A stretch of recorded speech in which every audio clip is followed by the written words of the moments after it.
ಕೇಳಿದ್ದಕ್ಕೆ ನಾನು ಜೀವಕ್ಕಿಂತ ಹೆಚ್ಚಾಗಿ ಪ್ರೀತಿಸ್ತಿದ್ದೀನಿ ಅಂತ ಹೇಳಿದ್ಲಂತೆ. ಅವನು ಕೋಪ ಬಂದು ತನ್ನ ಮಗಳನ್ನೇ ಸಾಯಿಸ್ಬಿಟ್ನಂತೆ. ಅಯ್ಯಯ್ಯೋ, ಮಗಳನ್ನೇ ಸಾಯಿಸ್ಬಿಟ್ರಂತ? ಹೌದು ಕಣೆ. ಈಗ ಕೇಸ್ ವಿಚಾರವಾಗಿ ಪೊಲೀಸ್ನವರು ಅವನ್ನ ಅರೆಸ್ಟ್ ಮಾಡ್ಕೊಂಡು ಕರ್ಕೊಂಡು ಹೋಗಿದಾರಂತೆ. ಛೇ ಛೇ ಛೇ ಛೇ, ಇರೋದೊಂದು ಬಂಗಾರದಂತ ಜೀವನ, ಅದನ್ನ ಯಾಕ್ರಿ ನರ್ಕ ಮಾಡ್ಕೊಂತಾರೆ? ಚೆನ್ನಾಗಿ ಬದುಕಿ ಬಾಳ್ಬೇಕಾಗಿರೋಂಥ ಕುಟುಂಬ ಈಗ ಕೋರ್ಟು ಕಟ್ಕಟೆ ಅಂತ ನಿಂತ್ಕೊಳ್ಳೋದು ಅಂತಂದ್ರೆ ಎಷ್ಟು ಬೇಜಾರಾಗತ್ತೆ. ಅಪ್ಪ, ಅವಳು ಯಾವ್ದೋ ಓಲ್ಡ್ ಮಾಡೆಲ್ ಹುಡುಗಿ ಅನ್ಸತ್ತೆ. ಈ ಓಡೋಗೋದು ಮದ್ವೆ ಆಗೋದು ಎಲ್ಲ ಈಗ ಔಟ್ಡೇಟೆಡ್ ಅಪ್ಪ. ಈಗಿನ ಜನರೇಷನ್ ಹುಡುಗಿರ್ ಹೇಗಿರ್ತಾರೆ ಗೊತ್ತಾ? ಇರೋ ವಿಚಾರನ ಡೈರೆಕ್ಟ್ ಆಗಿ ಹೇಳ್ತಾರೆ. ತಂದೆ ತಾಯಿ ಒಪ್ಲಿಲ್ಲ ಅಂದ್ರೆ ಅವ್ರಿಗೆ ವಿಷ ಹಾಕಿ ಸಾಯಿಸ್ಬಿಟ್ಟು ಹೋಗ್ತಾ ಇರ್ತಾರೆ.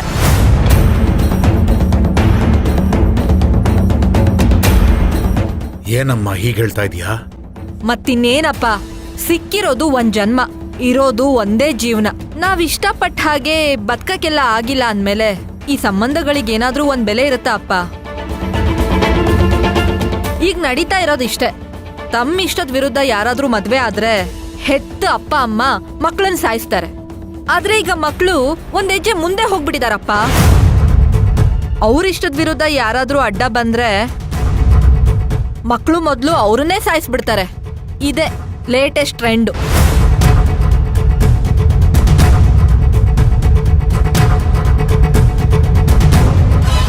ಅದಕ್ಕೆ ಇರೋ ಸತ್ಯನ ಒಪ್ಕೊಂಡ್ ಬದುಕ್ಬಿಟ್ರೆ ಎಲ್ರೂ ನೆಮ್ಮದಿಯಾಗಿರ್ತಾರಪ್ಪ. ಇದೆಲ್ಲ ಮಾಮೂಲಿ, ನೀನೇನ್ ತಲೆ ಕೆಡ್ಸ್ಕೋಬೇಡ, ಬೇಗ ತಿನ್ನಪ್ಪ.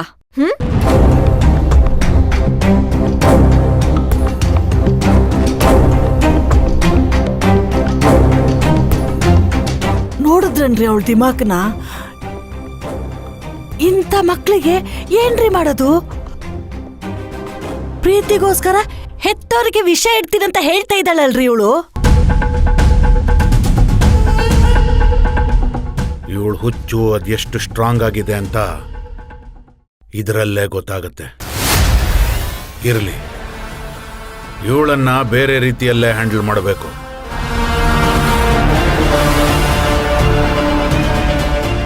ತಂದೆ ತಾಯಿ ಒಪ್ಲಿಲ್ಲ ಅಂದ್ರೆ ಅವ್ರಿಗೆ ವಿಷ ಹಾಕಿ ಸಾಯಿಸ್ಬಿಟ್ಟು ಹೋಗ್ತಾ ಇರ್ತಾರೆ.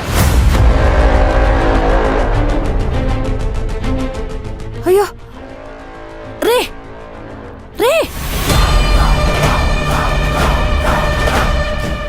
ಛೇ, ಇವಳಿಂದ ಮನೇಲಿ ಯಾರಿಗೂ ನೆಮ್ಮದಿ ಇಲ್ಲ. ಇಲ್ಲ, ಇದಕ್ಕೆಲ್ಲ ಏನಾದ್ರೂ ಒಂದು ಮಾಡಲೇಬೇಕು. ಮಾಡ್ತೀನಿ.